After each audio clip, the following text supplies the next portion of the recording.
যে রেশনটা পাচ্ছ সেটা কিন্তু একটা আইন অনুযায়ী পাচ্ছ, সেটা হচ্ছে গিয়ে ন্যাশনাল ফুড সিকিউরিটি অ্যাক্ট অনুযায়ী। আর যে স্কিমের দ্বারা তোমরা রেশনটা পাচ্ছ সেটা হচ্ছে কিন্তু প্রধানমন্ত্রী গরিব কল্যাণ অন্ন যোজনা।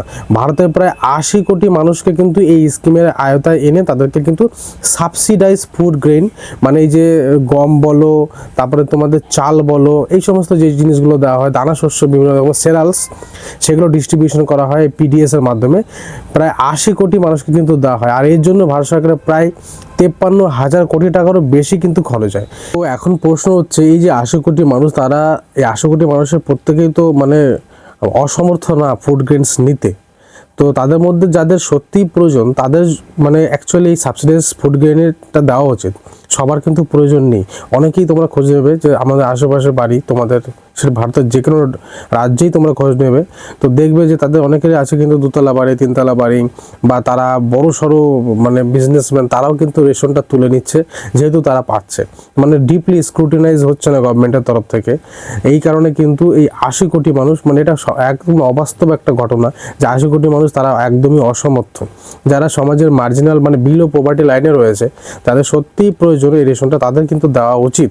যাদের মানে সামর্থ্য আছে বাজার থেকে কিনে খাবার, তাদের কিন্তু দেওয়া উচিত না। আর সেটা কিন্তু দেশের উন্নতির স্বার্থে কিন্তু লাগানো উচিত।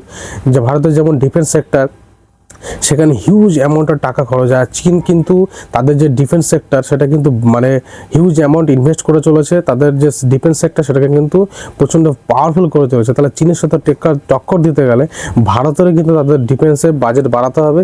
আর ভারতকেও কিন্তু চীনের সঙ্গে সেই সেম ক্যাপাবিলিটিটা অর্জন করতে হবে। আর যেই কারণে কিন্তু ভারতের যে ইন্টারনাল যে অর্থগুলো বিভিন্ন খাতে ব্যয় হচ্ছে, সেই জায়গাটাকে ভালো করে মনিটাইজ করে সেইখান থেকে অর্থটাকে তুলে যেখানে সত্যি প্রয়োজন সেই জায়গাটা ফান্ডিং লাগাতে হবে। একবার জিনিসটা ভাবো যে এই 53,000 কোটি টাকা যেটা সাবসিডাইজ ফুড গ্রেন দিতে ভারত সরকারের খরচ হচ্ছে, এই টাকাটা যদি দিতে না হতো ভারত সরকারের, মানে এই টাকাটাকে যদি ডিফেন্স সেক্টরের কাজে লাগাতে মানে পারতো ভারত সরকার দেশটাকে আরও উন্নত আর পাওয়ারফুল করার জন্য, তাহলে কিন্তু ভারতের যেটা রিসেন্ট এয়ারক্রাফট তৈরি করেছিল রিসেন্টলি, যেটা নাম হচ্ছে আইএনএস বিক্রান্ত, প্রায় 20,000 কোটি টাকা খরচ হয়েছিল। তাহলে এইরকম প্রায় 2 থেকে 3 খানা কিন্তু এয়ারক্রাফট ক্যারিয়ার তৈরি করার যে ফান্ড, সেটা কিন্তু ভারত সরকার রেডি করে ফেলতে পারত।